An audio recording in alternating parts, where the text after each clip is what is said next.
Shut up and sit down. तो चलिए आइए अब हम लोग पढ़ते हैं 10.1 रिसोर्सेज के बारे में, संसाधन के बारे में। When you want to buy a dress, you need money. जब आप कपड़ा खरीदना चाहते हैं तो उसके लिए आपको पैसे की ज़रूरत पड़ती है।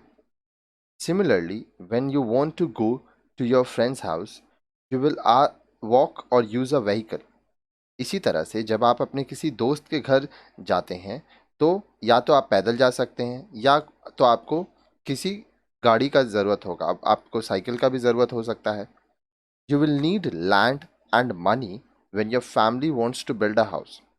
अब जब आपका परिवार घर बनवाना चाहता है तो उनको ज़मीन की ज़रूरत होगी, पैसे की ज़रूरत होगी। In the same way, we need other resources like knowledge, material things, skills, etc. to perform all our activities. इसी तरह से हमारे जो एक्टिविटीज़ हैं, जो हम लोग काम करते हैं, इसके लिए हमें दूसरे संसाधन चाहिए। जैसे हमें नॉलेज, ज्ञान चाहिए, मटेरियल थिंग्स, भौतिक वस्तुएं चाहिए। जैसे अभी आप पढ़ाई कर रहे हैं तो इसके लिए आपके पास मटेरियल थिंग क्या, मोबाइल होगा। स्किल्स, कौशल चाहिए।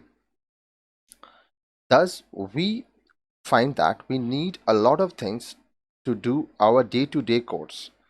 इसी प्रकार से हम देखते हैं कि हमारा जो हर रोज का काम है उसको करने के लिए हमें बहुत सारी वस्तुएं चाहिए।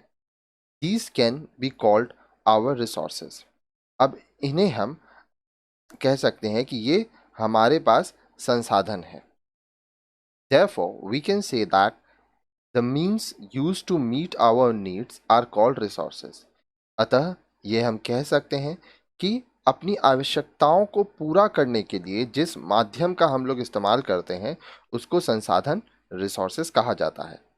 Resources are the means for satisfying our needs and reaching our goals. संसाधन हमारे लक्ष्यों की प्राप्ति और हमारी आवश्यकताओं को पूरा करने का माध्यम है। अब आप अपने घर में सोचिए क्या क्या संसाधन है। आप कपड़ा पहन रहे होंगे, आप जिस घर में रह रहे होंगे वहाँ पे बिस्तर होगा, वो एक संसाधन है। एसी हो सकता है, वो एक संसाधन है। फ़ैन है, मोबाइल है, पीने के लिए आपके पास जो ग्लास है पानी का, वो जितने भी बर्तन हैं वो सारे आपके रिसोर्सेज हैं। टीवी देखते होंगे, बैठने के लिए हो सकता है आपके घर में सोफ़ा होगा, लाइट्स होगा, फिर घर में और भी बहुत सारी चीज़ें होती हैं।